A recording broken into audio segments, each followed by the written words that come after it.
Saudações, conspiradores, amigos do canal Realidade Fantástica. Sejam bem-vindos a mais um vídeo do canal. Hoje não é da coluna Astrologia e Transformação que eu costumo apresentar nos sábados, é nosso vídeo regular, aí tradicional de quinta-feira.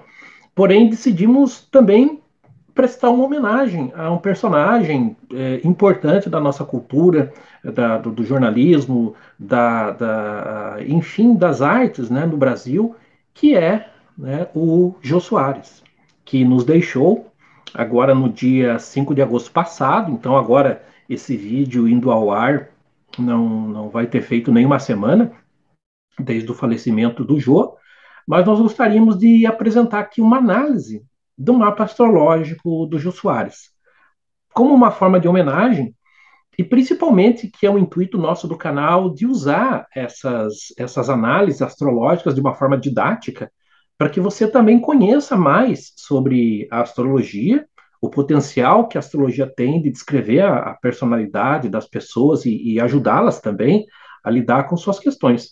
Aqui não vamos fazer nenhuma revelação a respeito do Jô, que é uma pessoa bem conhecida, né? Foi muito a biografia dele foi muito bem comentada nesses dias aí que seguiram-se ao seu falecimento. Então, como eu falei, vai ser mais uma forma de homenagem e de mostrar para você que nos assiste como interessante a astrologia, essa ciência arcana, como ela pode dar conta de nos descrever a personalidade e os rumos da vida de uma pessoa. Então, eu vou aqui compartilhar a tela com vocês, de maneira que a gente possa apreciar aí e analisar o mapa do Jô Soares. Então, eu vou só colocar aqui, né, vamos compartilhar a tela, conforme eu costumo fazer sempre com vocês. Né, eu vou aumentar aqui um pouco a minha telinha aqui. E aqui estamos com o mapa do Jô Soares. Pessoal, aqui, sim, antes de começarmos, não se esqueçam, pessoal, olha, deixa o seu like aí da confiança. Se você ainda não for inscrito, se inscreva no canal Realidade Fantástica. Nós temos vídeo aqui toda semana, às vezes mais de uma vez por semana. E também já clique lá no sininho de notificações, porque assim você fica sabendo toda vez que nós divulgarmos vídeos aqui no canal. Bom, eu vou começar também já fazendo cometendo aqui uma pequena ousadia, digamos assim. Quando eu fui pesquisar aqui para fazer esse vídeo, né, eu não tinha ainda observado o mapa do Jô Soares. Eu fui, obviamente, pesquisar os dados, né? E sempre que a gente faz um mapa astrológico, claro que é uma preocupação muito grande saber se a data, o horário e o local de nascimento estavam corretos. E quando eu fiz essa pesquisa, em muitos locais aparecia, né? Então, a data de nascimento do Jô Soares é 16 de janeiro de 1938, na cidade do Rio de Janeiro, e eu coloquei o horário de 22h50. Na maioria dos mapas que eu encontrei, biografias, até mapas que já foram feitos por astrólogos na internet, o pessoal estava considerando como 20 horas e 50 minutos, ou seja, 2 horas de diferença desse cálculo que eu vou fazer agora. Por que eu optei em colocar 22h50? Eu descobri uma entrevista do Jô Soares que ele deu em janeiro de 2018 para aquela coluna ilustrada da Folha de São Paulo, onde ele estava produzindo, né, estava, enfim, a dirigir, produzir, traduzir, enfim, uma peça chamada A Noite de 16 de janeiro. Né, uma peça da filósofa Ayn Rand, filósofa russo-americana. Eu não gosto da Ayn Rand, viu? Não simpatizo com as ideias dela, né? Mas talvez o título da peça é uma peça onde acontece um julgamento, né?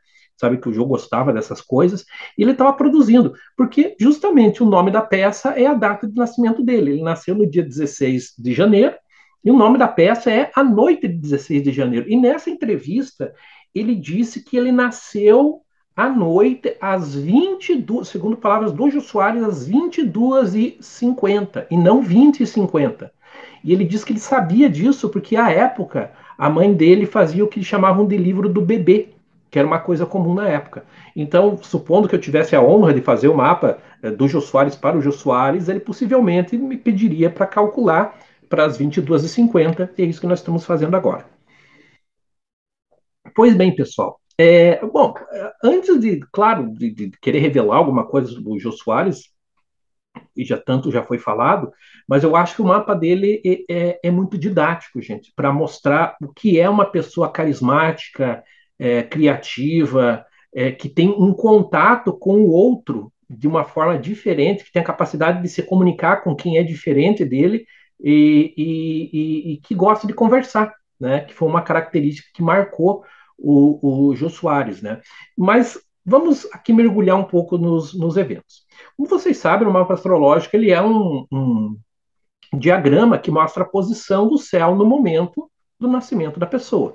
Então, lá no dia 16 de janeiro de 1988, olhando o céu a partir da cidade do Rio de Janeiro, às 22h50, essa era a posição do céu, sendo que essa aqui é a linha do chão, essa é a parte de cima do céu e a parte de baixo do céu. Todo esse conjunto ele se move, dá uma volta completa em 24 horas. Por isso que é importante que a gente tenha um horário aproximado. Geralmente, quando nós vamos analisar o mapa astrológico, o que chama primeiro nossa atenção são três elementos: a posição do Sol, a posição da Lua e a posição do ascendente, que são, digamos assim, os principais pontos do mapa. Eu costumo dizer que se você resolver essas três questões, assim, se você compreender a dinâmica dessas três questões, você já vai ter avançado muito na interpretação do mapa astrológico. E aqui temos o Jô Soares, um capricorniano, né? Então ele nasceu 16 de janeiro, Sol em Capricórnio. E se nós vamos falar do signo de Capricórnio, né? Aqui ao capricorniano é imputada muita rigidez, né? Imputada sobriedade, seriedade. Tanto é, pessoal, que aqui nessa obra, A Última Ceia do Leonardo da Vinci, já tivemos oportunidade de falar disso aqui no canal Realidade Fantástica. Cada um dos apóstolos, Da Vinci acabou pintando como sendo um signo do zodíaco. E o signo de Capricórnio, que era o signo do Jô, ele é representado por essa figura aqui, que é o André. Note que ele é a figura mais velha de toda a mesa, né? Ele tem aqui a careca, né, aparecendo, a calva iluminada num sinal de racionalidade, e as mãos postas adiante, que também é um sinal de racionalidade. Ele é o signo oposto ao signo de Câncer, né, que aqui é toda emoção. O signo de Câncer, ele é a figura mais emocionada de toda a cena, né? Levar as mãos ao peito, né? Já o Capricórnio ele faz o contrário, em vez de levar as mãos ao peito, ele coloca as mãos adiante, como quem diz, olha, né? Vamos pensar o que fazer nesse momento, né? Esse é o momento que Jesus anuncia que vai ser traído. Mas essa rigidez capricorniana é uma coisa que a gente não percebia na persona do Jô, pelo menos para quem olhava de fora, ele como figura pública, e nos depoimentos que temos de quem conviveu com ele. E muito disso se explica por dois fatores aqui no mapa astrológico.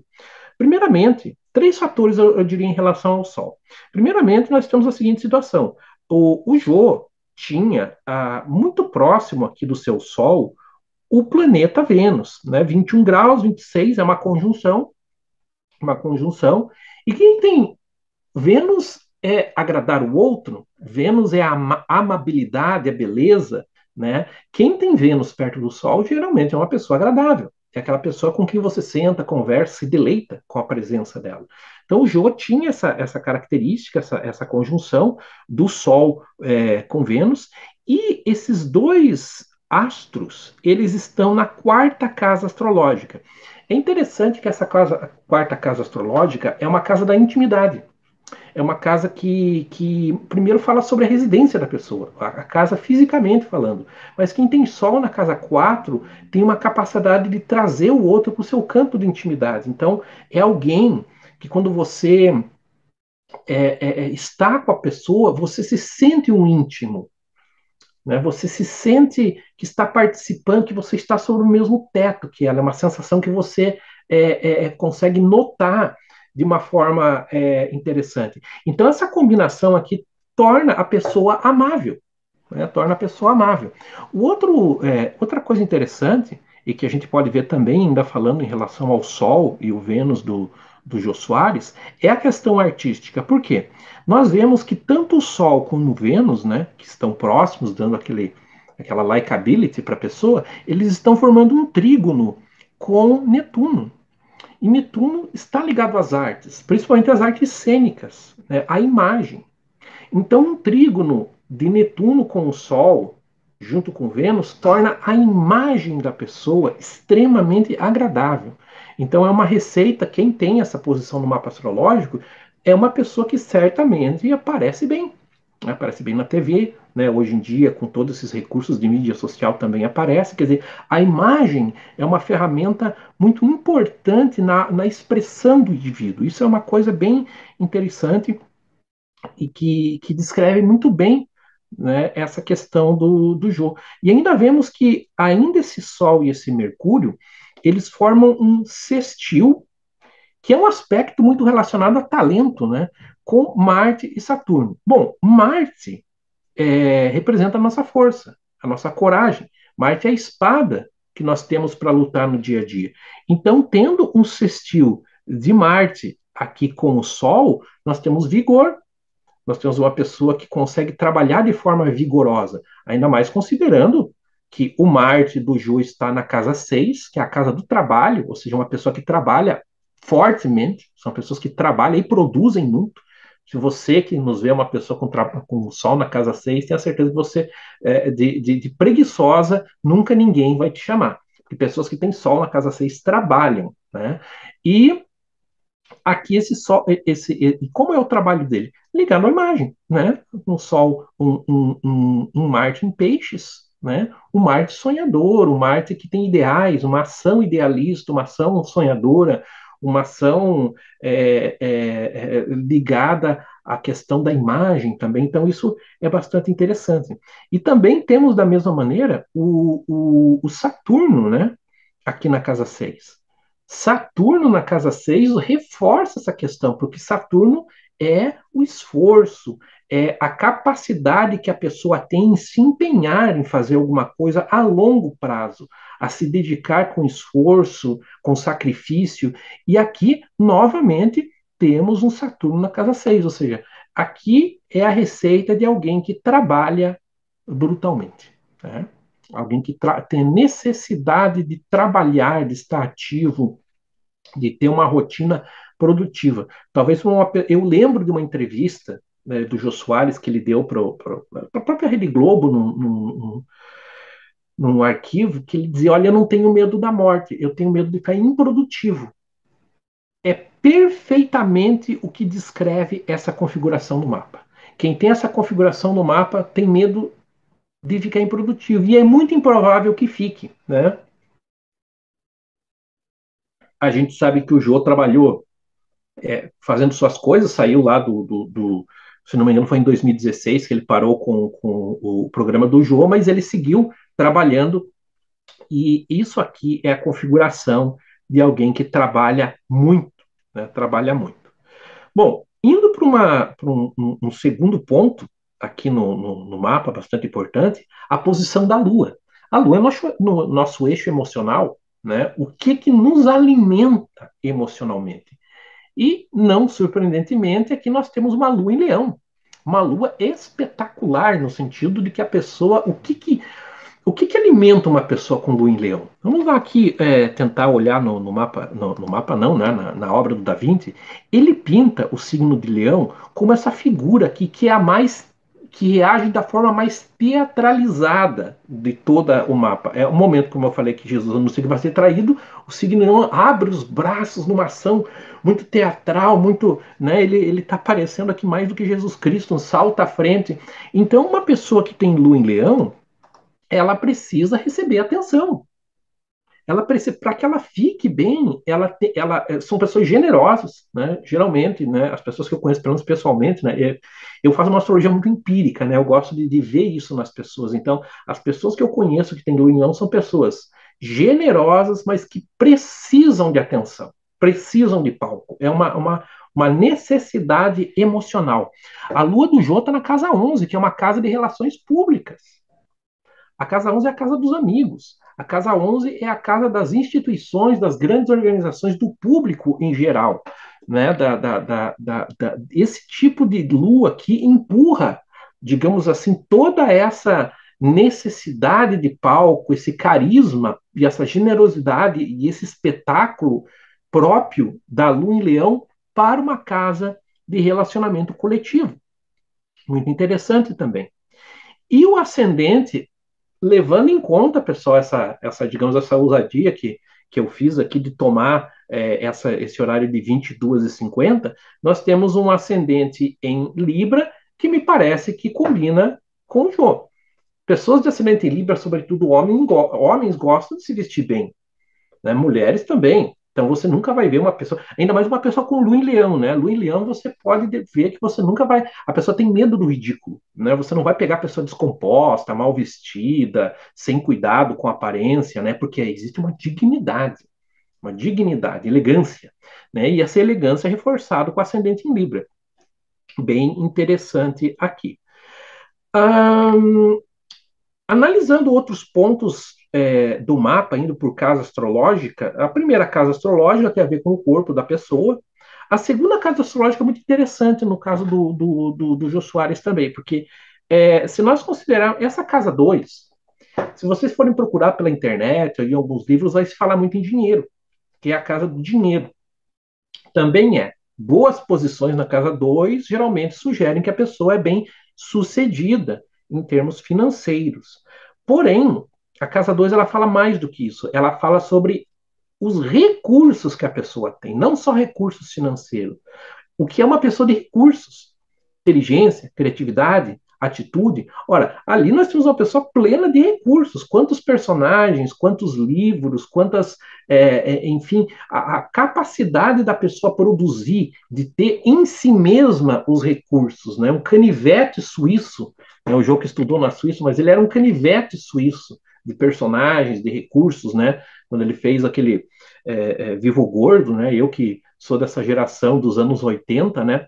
Lembro muito bem esse humor de personagem que ele fazia de forma magistral. E aqui nós temos o nó do norte na casa 2, ou seja, o objetivo de vida, né, o caminho que ele segue muito bem colocado, né, recebendo aqui um sextil de Júpiter, quer dizer, crescendo, expandindo, recebendo irradiações dessa lua em leão, né, o espetáculo,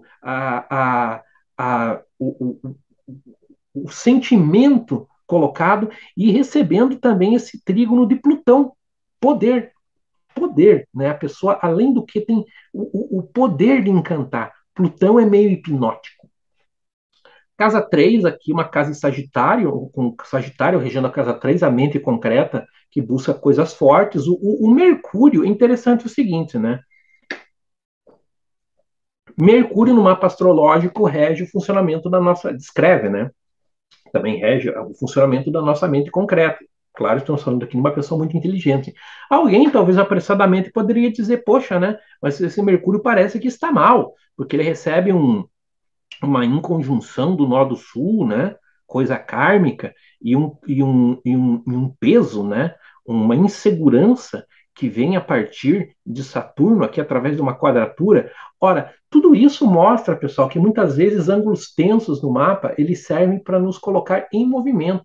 Esse desconforto que talvez ele sentisse do ponto de vista de uma inquietação intelectual, muitas vezes é o que coloca as coisas para funcionar, intelectualmente falando.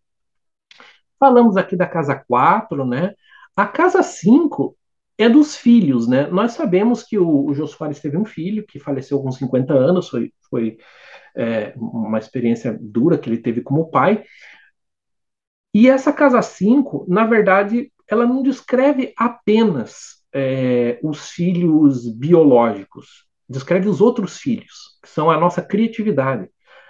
Então, os personagens que ele fez, os livros que ele escreveu, as peças que produziu, tudo isso são filhos que ele teve. E ele tem Júpiter na casa 5, ou seja, é uma pessoa muito prolixa no que tange a gerar esses filhos intelectuais. Aqui temos, novamente, um sextil aqui com o nó do norte e temos um trígono com o nó do sul. O nó do sul, aliás, que nesse caso representa o passado, karmicamente falando, colocado na casa 8 o mistério, o gosto por desvendar segredos, né? E várias vezes o Jô Soares falou como ele gostava de escrever livros sobre detetive, né? Como ele gostava dessas histórias de tribunais, né? Coisas características da casa 8. Também ressaltamos, né, a questão da paixão e pela necessidade do trabalho e da forma produtiva. Esse Saturno, inclusive, né, que representa o esforço que a pessoa tem, ele está muito, muito bem no mapa, né? Esse Saturno confere seriedade, autoridade, né? A forma como ele se expressava, apesar de ser um humorista. Esse Saturno confere, recebe uma força plutoniana para agir, ou seja, radicalidade na ação, e também se liga com o nó do norte, na busca pela consecução dos seus objetivos, tanto financeiros quanto de conseguir recursos para si. Um outro ponto que me chamou bastante atenção no mapa do Jô Soares é esse Urano na casa 7. Notem o seguinte, essa casa 7, também se vocês forem procurar por aí, ela muitas vezes ela é descrita como a casa do casamento. Claro, o Jô foi casado, né? Casado, namorou várias vezes, geralmente Urano na casa 7 predispõe, às vezes, a mais de uma união. Mas não é essa a questão, porque a casa 7 ela mostra o nosso relacionamento com o outro, não necessariamente só de casamento. É o nosso relacionamento com uma pessoa que não somos nós, mas é um relacionamento mais dual. Você e uma pessoa. E aqui a gente não pode deixar de pensar nas entrevistas, pessoal. Não podemos deixar de pensar nas entrevistas. Por quê? É claro que nós tivemos a atuação do Jô Soares em boa parte da carreira dele como humorista, falando para a TV, para um coletivo, mas ele acabou se destacando muito e justamente quando ele entrou nessa questão do talk show. E eu lembro também que numa entrevista que ele deu, numa dessas que foi exibida agora, até por ocasião das homenagens, enfim, após o falecimento dele, que ele disse quanto ele gostava, ele achava que era um show conversar com uma pessoa, com o outro. E justamente essa capacidade de se relacionar com o outro aqui e com um outro diferente de si, porque o Urano ele representa o diferente. Então, essa capacidade de se relacionar com o outro diferente de si forma um sextil com o meio do céu, que justamente é a carreira. Então, por mais que ele já tivesse sido um ator, um autor, um humorista muito bem sucedido, foi como entrevistador e humorista, mas principalmente como entrevistador, que ele foi realmente atingiu o ápice, digamos assim, da sua fama, porque esse meio do céu representa a fama, né? A nossa notoriedade e representa a nossa reputação. Então, pessoal, muito mais, como eu falei, muito mais do que. Ah, esse, claro, né? E esse Netuno, do qual nós falamos aqui, ele está na casa 12. Melhor lugar para Netuno estar no mapa, né? Essa casa 12 é a nossa conexão com o que está além, né? Ele é o contrário da 6. Enquanto a 6 é o trabalho concreto que nós realizamos, a casa 12 é a nossa conexão com o nosso psiquismo profundo, com aquilo que está além. Netuno ali dá sensibilidade acima de tudo. Então, pessoal, mais do que tentar falar mais alguma coisa de tanto que já foi falado a respeito do Jô Soares nesses últimos dias, né? Mostrar o quanto é interessante, né? O quanto a astrologia, como essa a antiga arte, e que se renova a cada dia, ela é capaz de descrever assim as características da pessoa. Né? Isso é muito interessante. Por isso que quando eu fiz essa análise, considerando esse horário de 22h50, achei bem congruente, né? Penso que o João não estava enganado, né? Quando ele faz essa declaração aí nessa entrevista. Então, pessoal, é isso. Espero que vocês tenham gostado dessa análise, né? Lembro que eu também faço mapas astrológicos. Se você quiser marcar uma consulta comigo, entre em contato aí pelo telefone, WhatsApp aí que está na tela, né? E também esperando que nos vejamos aí em outros programas do Realidade Fantástica ou na nossa coluna Astrologia e Transformação. Às vezes falha um sábado ou outro, mas volta e meia colocamos lá. E falando, né, como fala sempre o nosso amigo Jamil, que é quem mais apresenta aqui no canal, o mistério está entre nós. Até o nosso próximo programa.